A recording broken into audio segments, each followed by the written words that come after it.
Assalamualaikum Bang Nuim. Waalaikumsalam warahmatullahi wabarakatuh. Apa kabar di Jakarta? Baik, Alhamdulillah. Mendung-mendung sedap pagi hari ini Bang Nuim. Aduh, bagaimana kita lagi baca ini bocah-bocah pada kena gagal ginjal. Macam di Afrika saja kita ini. Nah, tapi bencana alam juga terjadi di mana-mana. Juga di Australia. Bang Nuim, bagaimana suasana di Australia hari-hari ini Bang Nuim? Silakan Bang Nuim. Ya, itulah. Kita seperti sudah diperkirakan akan terjadi. Jadi biar bagaimanapun usaha-usaha pencegahan dilakukan, tapi nampaknya memang tidak berhasil ketika manusia harus melawan alam. Alam ini tidak bisa dimain-mainkan, ya tidak bisa dibuat sebagai alat permainan yang bisa dikendalikan dengan sesuka hati. Tidak mungkin. Masya Allah. Jadi apa yang dihadapi oleh 3 negara bagian, jadi bukan hanya 2, yaitu Victoria, ibu kotanya Melbourne, New South Wales, ibu kotanya Sydney, dan Tasmania, ibu kotanya Hobart. Sekarang ini betul-betul harus bertarung menghadapi amukan hujan yang kemudian menimbulkan banjir. Banjir ini kalau api barangkali bisa dipadamkan. Kalau banjir apa yang bisa dilakukan? Ya mereka memasang benteng-benteng.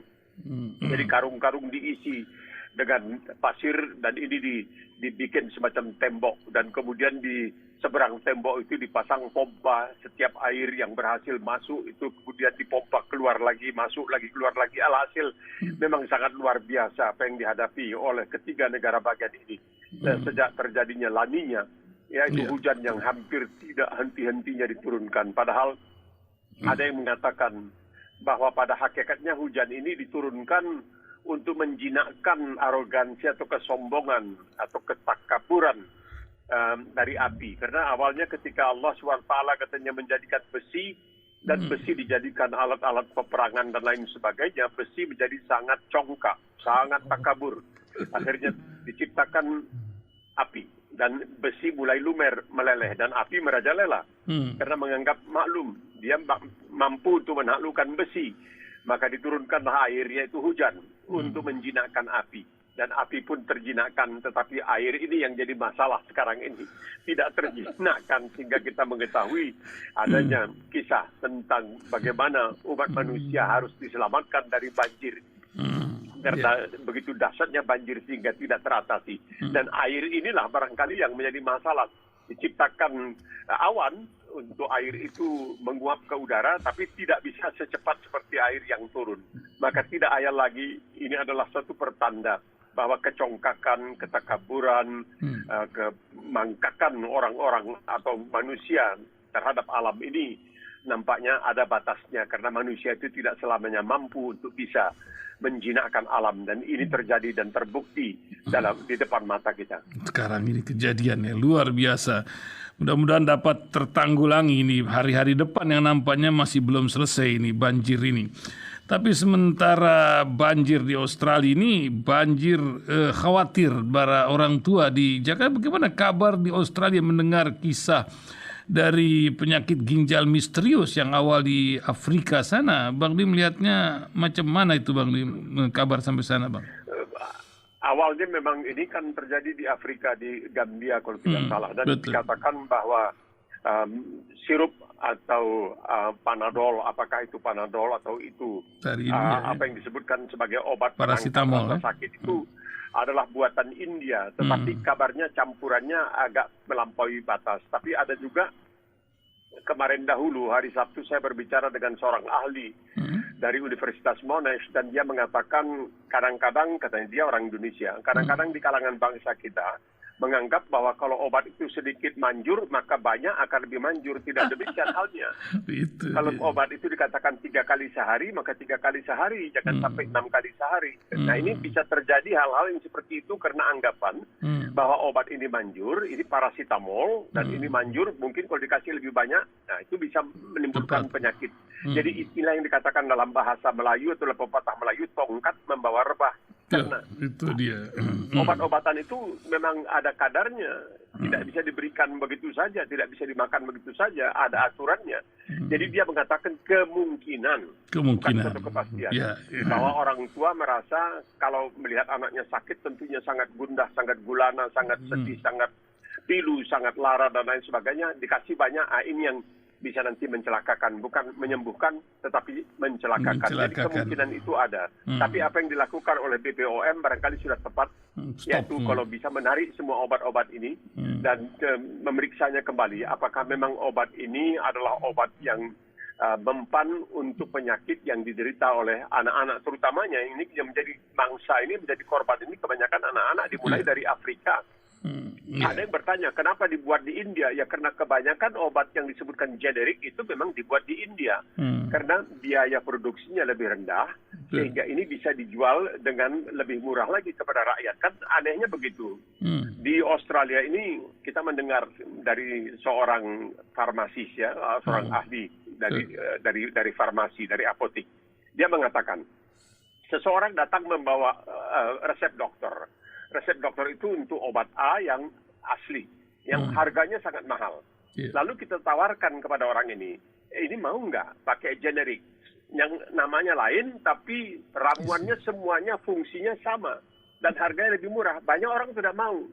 Orang lebih mau dengan yang harganya mahal itu, karena menganggap yang mahal itu akan lebih bagus, padahal yang mahal dengan yang generik, itu dikatakan sama saja, cuma mereknya saja lain, bungkusnya lain. Jadi kadang-kadang manusia ini ada juga bertingkahnya dalam soal obat, dan itu dia.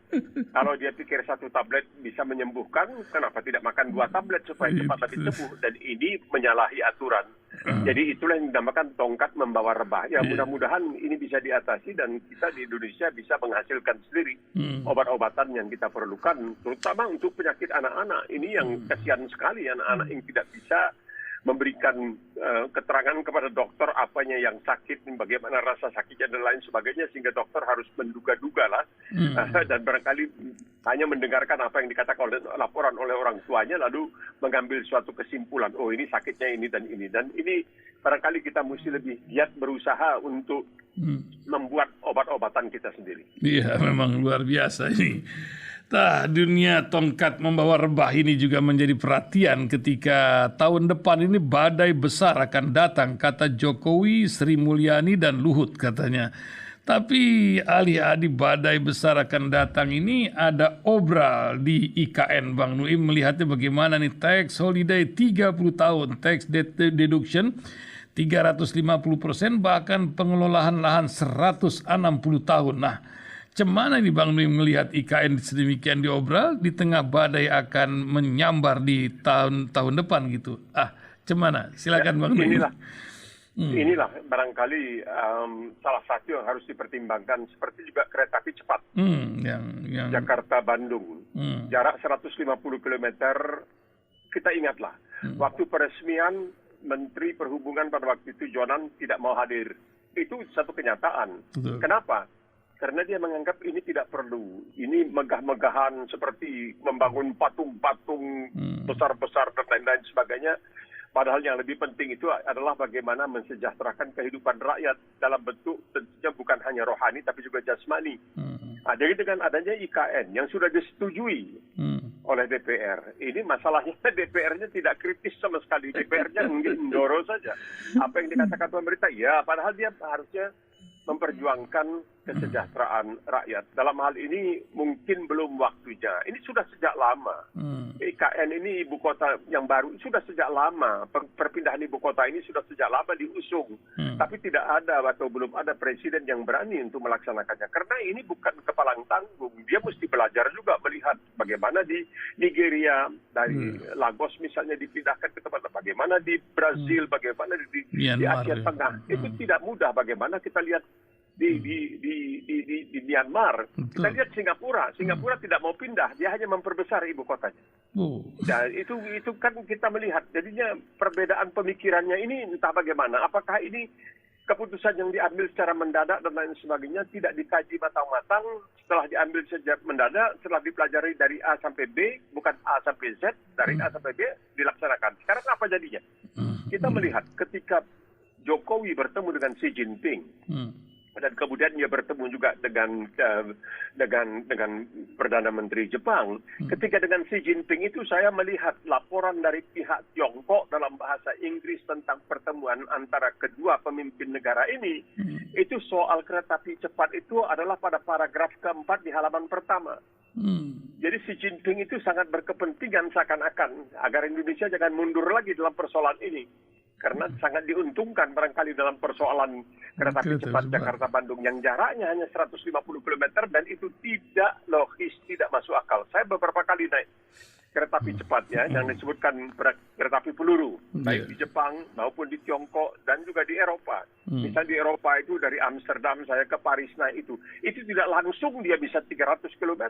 Setelah melakukan perjalanan selama beberapa waktu baru bertahap. Ya, pelan-pelan naik jadi 300, terus 300 nanti turun lagi. Itu jaraknya jauh, tapi kalau jaraknya 150 km, bagaimana? Baru mau naik sudah sampai ke stasiun persinggahan. Baru mau naik sudah sampai ke stasiun persinggahan. Jadi kan ini sia-sia, arang habis, besi binasa. Lain halnya kalau ini misalnya antara katakanlah Jakarta Solo atau Jakarta Surabaya, itu masih masuk di akal seperti yang dilakukan oleh Iran. Iran membangun dari Isfahan ke Teheran. Itu jaraknya lebih dari 400 km. Lebih dari 400 km. Dibangun kereta api cepat juga bersama dengan Tiongkok. Dan kabarnya, ini kabarnya, biayanya itu hampir separuh dari biaya kereta api cepat Jakarta-Bandung. Jakarta-Bandung ada 5 stasiun. 150 km, 5 stasiun. Kalau kita bagi rata-rata, jadi tiap-tiap barangkali 30 km ada stasiun. Itu belum sempat dia mencapai 300 km sejam. Jadi untuk apa? Kan sia-sia. Sama juga dengan misalnya sekarang ini Ibu Kota Nusantara dan sebagainya. Kalau memang tidak mampu, jangan malu-malu. Tidak akan ada yang menuding pemerintah tidak mampu. Kalau tidak mampu, jangan malu-malu. Terus terang saja, belum bisa, belum waktunya. Niatnya ada, tapi pelaksanaannya insya Allah di masa depan. Nah, karena kemudian orang bikin olok-olok saja. Oh iyalah dia sakit hati karena Jakarta nggak dipimpin oleh Ahok, maka dia pindahkan aja Jakarta ibu kota. Nah, tapi begitu ada yang mengatakan, pindahin aja ibu kota katanya. Karena nggak bisa mindahin Anies, waktu itu ibu kotanya aja dipindahin. Jadi kan nggak enak kita juga mendengarnya. Masa sebuah negara seperti Republik Indonesia bisa segagabah itu. Kita kadang-kadang tidak juga masuk akal ya, karena orang-orang pinter yang ada di dalam. Ya memang ini jadi sorotan ya. Apalagi suasana di Cina sekarang ketika Xi Jinping ini telah terpilih 3 periode. Nampaknya beliau membuat statement di tengah kegaduhan Hu Jintao yang keluar dari ruangan Kongres itu. Dan juga akhir bulan November Xi Jinping ini akan ke Indonesia lihat hal ihwal si kereta cepat ini. Apa yang Bang Lim lihat perkembangan di Cina sana dengan 3 periode Xi Jinping ini? Adakah sebuah kisah lain? Silakan Bang Lim. Nah ini menarik sekali. Sekarang ini juga beredar isu bahwa para penerbang pesawat tempur Cina itu mereka mencoba untuk mencari pelatih-pelatihnya dari Inggris, Selandia Baru, dari Australia, dari Inggris, dari Kanada, dengan iming-iming sampai imbalan $400,000 Australia.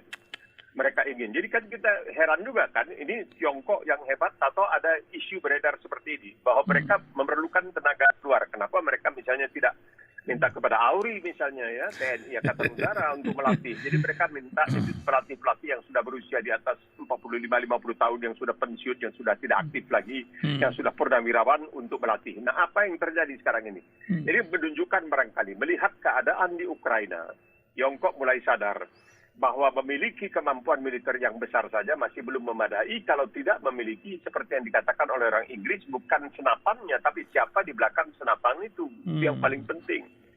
Nah apa yang dilakukan oleh Tiongkok yang disambut secara berbunga-bunga sangat mahal luar biasa oleh mantan Presiden Megawati Soekarno Putri, kita melihat di Tiongkok sendiri sekarang sudah mulai ada demonstrasi unjuk rasa yang tidak menyukai apa yang sedang terjadi di Tiongkok. Kalau dahulu ketika terjadi peristiwa Tiananmen tahun 89, itu ada satu kasus di mana seorang laki-laki dengan membawa kertas begitu berdiri di depan tank. Seakan-akan tidak peduli, mau dilindas tank. Ini orang ini sekarang ditentukan lelaki di atas jembatan.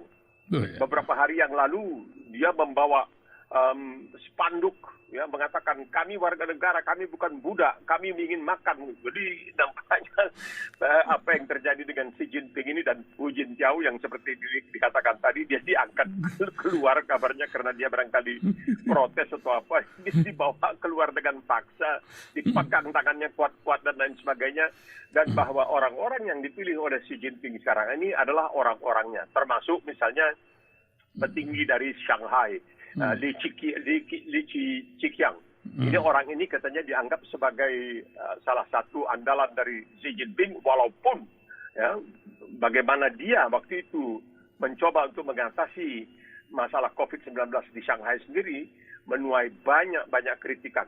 Jadi Xi Jinping ke Indonesia barangkali sekaligus untuk melihat apa benar ini kereta api cepat Jakarta-Bandung ini tersendat atau memang ada permainan. Karena saya masih ingat, saya membaca dari koran bahasa Inggris, The Global Times, ini suara resmi pemerintah Tiongkok dalam bahasa Inggris pada paragraf keempat, itu diangkat, dibicarakan tentang persoalan kereta api cepat. Kenapa? Itu saya tidak mengerti. Kenapa dia merasa berkepentingan untuk membicarakan soal itu, bukan membicarakan tentang Laut Cina Selatan, bukan membicarakan tentang hal-hal yang barangkali tentunya baik di akal kita, di pikiran kita lebih penting daripada kereta api Jakarta-Bandung. Ada apa dengan kereta api Jakarta-Bandung ini?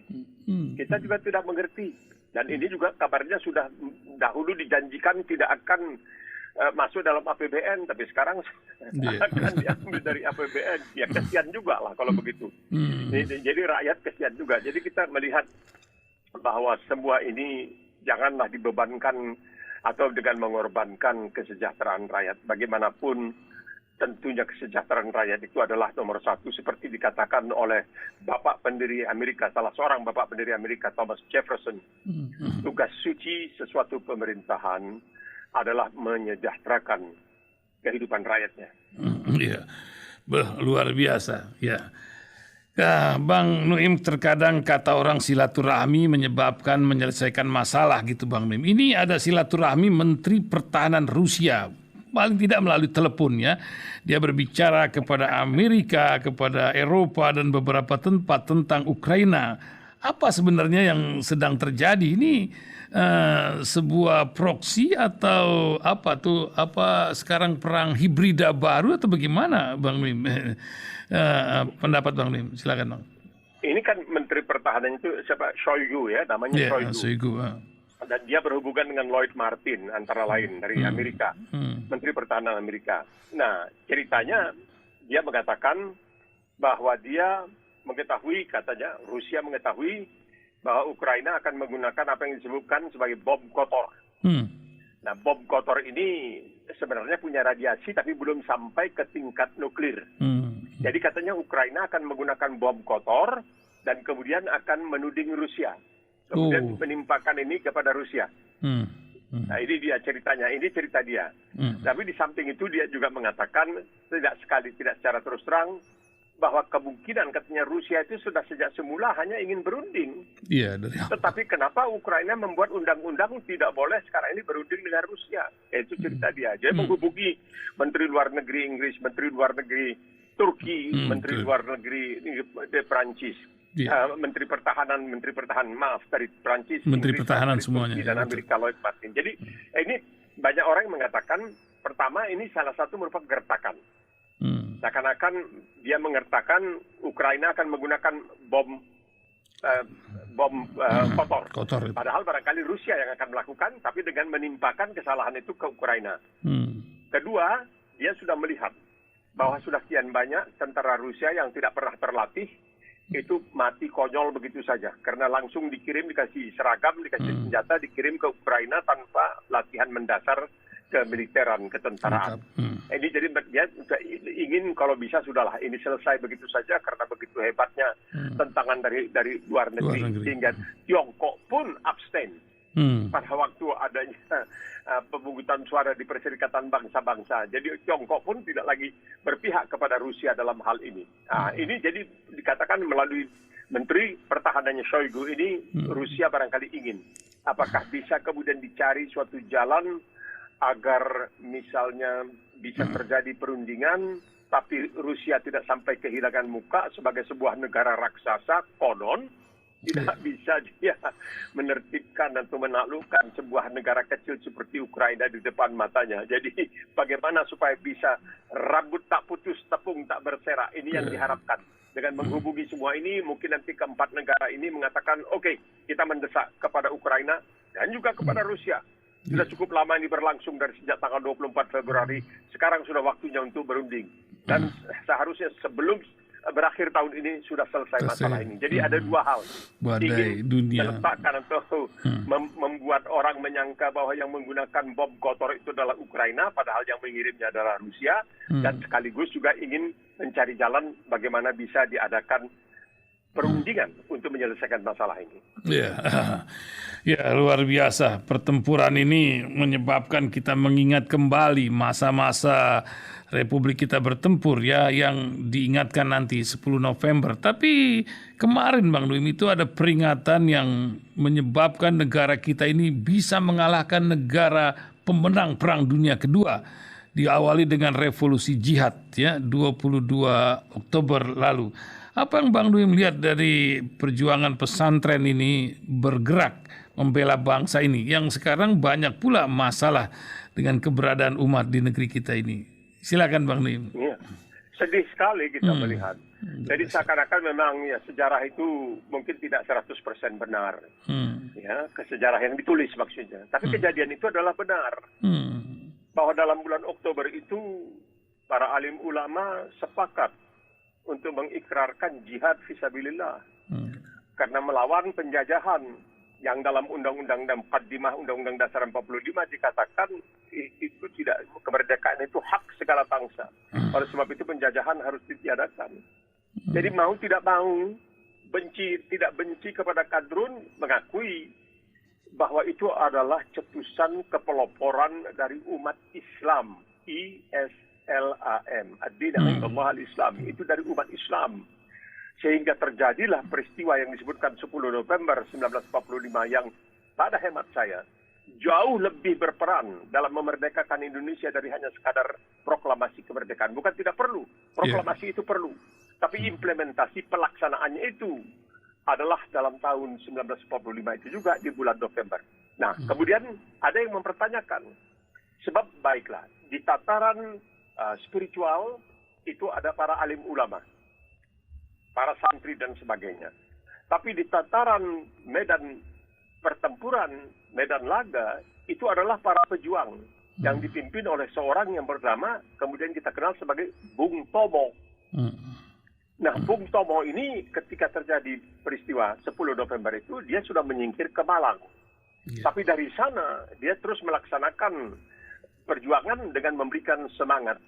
Dan setiap pemberian semangat itu disudahi di akhir dengan Allahu Akbar. Itu tidak bisa dipungkiri. Tapi ada media di Indonesia yang beberapa waktu lalu bertanya, ketika terjadi peristiwa 10 November 1945, Bung Tomo di mana ya? Seakan-akan dia ingin memberikan sindiran. Bung Tomo menarik, Bung Tomo perlu diselamatkan. Kalau dia berada di Surabaya, dia lebih besar kemungkinan akan tertangkap atau terbunuh. Dan itu kalau dia tidak ada, maka tidak ada pemberi semangat perjuangan. Makanya dia menyingkir ke Malang. Tapi dari sana dia terus memberikan semangat kepada para laskar kita untuk terus berjuang. Nah, itu mau dikecilkan seperti ini media yang sama ini, yang sangat di Indonesia diakui sangat luar biasa. Pernah menyebutkan Imam Bonjol yang melawan Belanda dalam Perang Padri itu sebagai Muslim radikal. Padahal dia tahu istilah radikal sekarang ini punya konotasi yang negatif. Masa melawan Belanda disebutkan radikal? Ya tak apa, kalau radikal melawan kemudaratan, melawan kebatilan, melawan kemungkaran, tidak apa-apa, itu radikalisme itu tidak apa-apa. Demi menciptakan kemerdekaan dan tentunya perdamaian. Jangan dilupakan juga, kita bicara 100% NKRI harga mati. Terima kasih almarhum Muhammad Natsir. Karena Andalah yang telah sangat berjasa dalam terciptanya NKRI. Saya suka bertanya kepada anak muda, sebelum TNI, sebelum ABRI, apa nama angkatan perang kita? Mereka nggak tahu. Angkatan Perang Republik Indonesia Serikat, APRIS. Itu dia. Tapi Muhammad Natsir bilang, nah, kita perlu negara kesatuan. Nah, jadilah NKRI. Jadi sekarang ini banyak yang luar biasa. Saya NKRI, harga mati NKRI. Ya, tapi ingatlah, pencetusnya itu siapa? Itu adalah orang yang bernama Muhammad Nasir, Allah yarhamu, yang ketika keluar dari kabin, dikeluarkan dari jajaran pemerintahan oleh Soekarno, berangkat dari istana boncengan naik sepeda. Itu dia baru namanya pemimpin yang sangat luar biasa. Jadi jangan anggap enteng. Ingatlah, sebentar lagi 10 November tahun 2022, ulang tahun Hari Pahlawan. Di situ jihad fisabilillah itu sudah diumumkan oleh para alim ulama yang sekarang kalian cemooh, kalian ejek sebagai kadrun. Ya, luar biasa. Perjuangan ini terkadang betul-betul lillahi ta'ala. Ya, kita ini terkadang nawaitu dari sebuah perjuangan itu tak perlu dicatat. Tapi sejarah kadang-kadang membutuhkan pencatatan itu. Atau ya macam memberitahulah bahwa ini loh sejarah yang benar.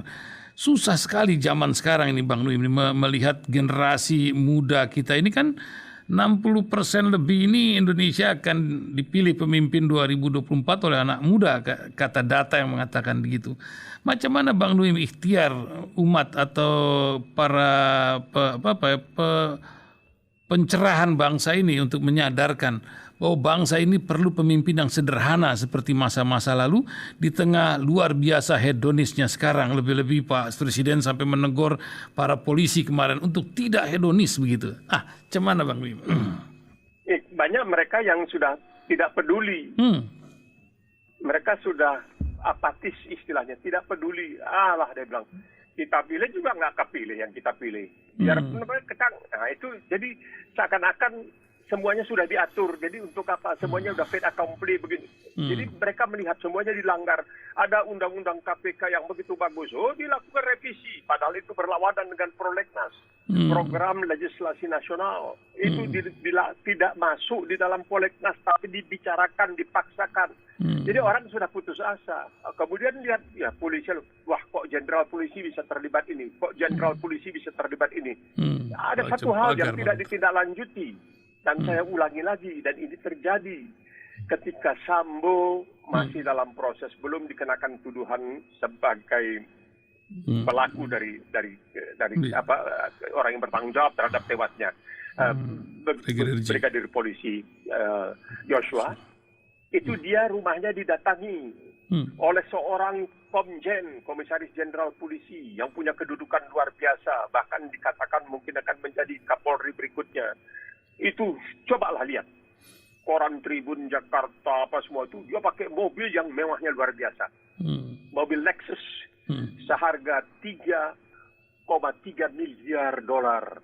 Nah, ini kan agak sulit juga, berapa gaji seorang jenderal polisi, tapi dia tenang saja, tak ada masalah, dilaporkan dan tidak peduli. Jadi barangkali anak-anak muda ini bilang, ya percuma lah, apapun kita lakukan, ya begini juga lah jadinya nanti. Udah jelas-jelas itu, tapi tidak ada pengusutan terhadap hal yang seperti itu. Sejak semula kita sudah mengatakan bahwa kasus tersangkutnya ini persoal Ferdi Sambo ini dan lain sebagainya. Jaksa kabarnya di pengadilan menilai Freddy, bukan Ferdi. Freddy Sambo. Ferdi almarhum dulu. Ferdi, ya Sambo ini. Kalau di Melbourne ini itu adalah pabrik lonceng rumah, namanya gitu. Sambo. Nggak apa-apa. Oke. Nah, ini sejak terjadinya peristiwa ini, kita sudah mengatakan ini perlunya pembersihan oleh sapu yang bersih. Dalam artian orang luar yang ditunjuk. Mungkin dari Indonesian Police Watch, mungkin apa itulah orang itu bisa. Jadi yang disebutkan NGO, yang disebutkan sebagai gerakan-gerakan masyarakat non-pemerintah dan yaitu lembaga swadaya dan sebagainya yang bisa dipertanggungjawabkan, yang tidak bisa disogok dan lain sebagainya. Ini mesti dibersihkan dari luar. Ini terjadi, belajarlah. Di Australia pernah terjadi. Di Australia pun polisinya pernah jahat. Yaitu istilahnya kalau di Australia ini ada the Fitzgerald Report, terjadi di negara bagian Queensland pada tingkat negara bagian, ya bukan tingkat pusat. Di situ dilakukan betul-betul, terutama penyelidikan yang hanya akan makan waktu 6 minggu, akhirnya berlangsung 2 tahun. Tapi betul-betul dilakukan pembersihan total dan sebagainya. Jadi kalau perlu kita tanyakan, karena dalam persoalan bom Bali, kita minta bantuan Australia, Itu Imade Mangkupastika yang waktu itu memimpin penyelidikan oleh Polri itu adalah orang yang pernah menuntut ilmu di Australia. Kita minta bantuan dari Australia. Waktu itu banyak bantuan yang dikirimkan oleh Australia. Yang pertama itu adalah ahli digital. Jadi bukan polisi. Begitu dia sampai, dia kemudian melakukan pelacakan dan dia bisa menyadap telepon Imam Samudra. Makanya dia mengetahui, oh cepat tangkap itu Imam Samudra mau menyeberang dari Jawa ke Sumatera. Itu karena dia melacak isi HP itu telepon Imam Samudra. Kemudian baru datang polisi. Nah polisi Polri mengatakan kami tidak bisa mengetahui dari mana kendaraan yang menjadi bom ini dari mana, dan polisi Australia bilang jangan lihat di situ, coba lihat di sini. Dilihat di situ ada nomor chassisnya. Baru diperiksa, oh ini dibeli oleh orang bernama Amrozi dan lain sebagainya. Masih terbongkar. Itu ada bantuan dari Australia. Kenapa kita mau pada waktu itu minta bantuan Australia? Kenapa sekarang tidak mau minta bantuan untuk bisa membersihkan? Karena ada alasan, karena negara ini pernah melakukannya dan melakukan pembersihan terhadap kepolisian. Ya luar biasa Bang Nuim. Ya kita lihatlah waktu yang akan menjawabnya juga. Tapi Bang Nuim ini terakhir Bang Nuim, ini bincang tentang Eropa yang sedang kalang kabut luar biasa. Terutama Inggris ketika Liz Truss hanya beberapa seumur jagung menjadi Perdana Menteri. Sunak akan mulai mencalonkan diri terhadap 124 anggota parlemen di Inggris. Inflasi yang luar biasa, 10% lebih. Apa yang terjadi di Eropa di menyongsong musim dingin sekarang ini, Bang Lim? Kalang kabut yang ada di sana, Bang. Yang keroknya apa ini? Soal inflasi dan lain sebagainya. Ini soal COVID dan 19. Ini juga krisis yang ditimbulkan oleh COVID. Dampaknya terhadap Perdana Menteri Boris Johnson yang harus mengundurkan diri karena dia telah dianggap masih harus dibuktikan telah berdusta kepada parlemen. Artinya dia berdusta kepada rakyat. Gitu. Ya, itu dia mengatakan tidak tahu tentang pesta yang diadakan di tempat kediamannya nomor 10 Downing Street dan dia ikut dan sebagainya. Akhirnya karena dusta yang begitu kecil, boleh dikatakan menurut kita lah dusta yang begitu kecil, itu dia terpaksa meninggalkan jabatan Perdana Menteri. Digantikan oleh Liz Truss. Liz Truss memang punya masalah di zaman lalu. Tapi kemudian ya mereka coba karena mereka melihat barangkali bagaimana Margaret Thatcher, seorang perempuan ketika jadi Perdana Menteri cukup hebat yang menang dalam perang di Malvinas atau di Falklandia. Kemudian setelah itu ada lagi perempuan. Nah ini baru 44 hari, 45 hari sudah harus angkat kaki. Padahal malam sebelumnya dengan berapi-api dia mengatakan di parlemen, saya bukan seorang yang suka mengundurkan diri, saya seorang pejuang dan lain sebagainya. Tapi akhirnya dia menyadari kalau sudah tidak sanggup, ya mundur saja. Itu kan lebih baik. Demi apa?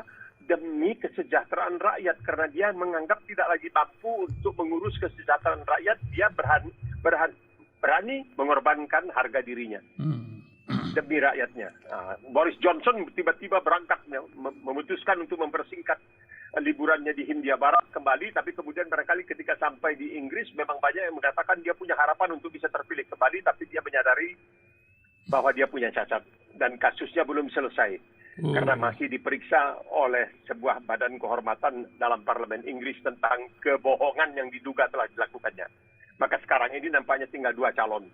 Calon adalah Rishi Sunak. Nah ini orang keturunan India. Suami istri orang India tapi salah seorang terkaya di Inggris. Salah seorang terkaya di Inggris dan pernah menjadi semacam Menko perekonomian keuangan, yaitu Chancellor of the Exchequer yang tempat tinggal kediaman resminya bersebelahan dengan Perdana Menteri. Perdana Menteri nomor 10, dia nomor 11. Dan ini ada Mordaunt. Mordaunt ini seorang perempuan tapi nampaknya hanya ada 30 orang pendukungnya di dalam fraksi Partai Konservatif. Sedangkan Rishi Sunak di atas 100. Jadi ada kemungkinan. Ini suatu sejarah yang sangat luar biasa kalau memang seorang keturunan India menjadi Perdana Menteri di apa yang disebutkan sebagai Kerajaan Bersatu dan Irlandia Utara, United Kingdom and Northern Ireland, atau kita kenal sebagai Inggris. Ini adalah sesuatu yang ya itulah menunjukkan kepada umat manusia. Jadi betul juga ya Al-Quran itu tidak salah bahwa ikhtilafu sinatukum wa alwanikum, kami memang bedakan bahasa dan kulit. Itu sudah supaya saling mengenal. Wah, inna akramakum indallahi atqakum. Yang paling besar, yang paling mulia di mata Tuhan itu takwa. Takwa dalam hal ini juga kemampuan. Karena Rasulullah mengatakan serahkan urusan kepada ahlinya, kalau tidak tunggu kehancuran. Bukan serahkan urusan kepada konco kamu. Bukan urusan kepada ahlinya, kalau tidak tunggulah kehancuran. Jadi nampaknya ada harapan untuk pertama kali, karena dulu pernah ada seorang keturunan Yahudi yang menjadi Perdana Menteri di Inggris. Selebihnya itu adalah orang-orang kulit putih semua yang non kulit putih, non berwarna. Tidak pernah ada yang non berwarna menjadi Perdana Menteri Inggris. Apakah ini kemudian terjadi? Karena yang dipecat oleh Listras itu, Kwame Karteng itu orang Afrika. Itu orang kedua orang Afrika. Dan ada beberapa orang lagi. Sekarang ini juga seorang keturunan Irak. Nadim itu juga ada harapan juga nanti akan naik juga.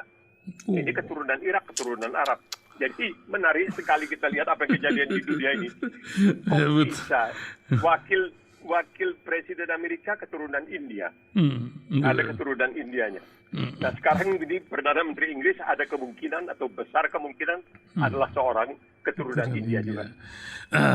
Memang luar biasa nih white supremasi ini akan menjadi hal yang uring-uringan di antara mereka. Luar biasa Bang Nuim. Sebagai akhir kisah di pagi hari ini, adakah hikmah yang ingin disampaikan Bang Nuim untuk pendengar radio Silaturahim? Silakan Bang Nuim. Menarik ya. Keadaan sekarang ini kita lihat apa yang terjadi di Inggris di mana-mana. Apa yang dikatakan yang sangat dibenci, sangat ditakuti itu adalah ya kalau kita di Indonesia menyebutnya KKN. Nepotisme. Jadi kita teringat ketika Rasulullah SAW akhirnya membuka Mekah, menaklukkan kaum jahiliyah. Sri Baginda beliau mengumpulkan semua sanak keluarga, termasuk pamannya, yaitu Abbas ya, termasuk anaknya yang menyusul kemudian, anak waktu itu tinggal satu-satunya, yaitu anak perempuannya Fatimah. Itu soal Abbas, Fatimah, semua dikumpulkan. Rasulullah mengumpulkan setelah beliau menguasai Mekah, yang berarti boleh dikatakan menguasai seluruh Arabia. Dia memperingatkan kepada mereka bahwa apa yang ada di tataran nasional, di tataran nasional itu adalah milik nasional. Jadi bukan milik kamu. Itu tidak bisa dilakukan bahwa Arabia itu akan dikelola seperti sebuah perusahaan. Dia mengatakan nepotisme. Nah ini penting. Nepotisme akan melanggar suatu tatanan baru yang ingin diterapkan oleh Rasulullah berdasarkan ajaran Islam. Yaitu kesamaan opportunity, kesamaan kesempatan. Bukan karena dia famili si Anu ini lalu ada kesempatan, tidak. Dan beliau juga pertama-tama mengatakan kepada putrinya Fatimah yang sangat disayanginya, yang telah memberikannya cucu-cucu, ya Fatimah katanya, kau mintalah apa yang kau kehendaki dari aku kalau aku sanggup memberikannya.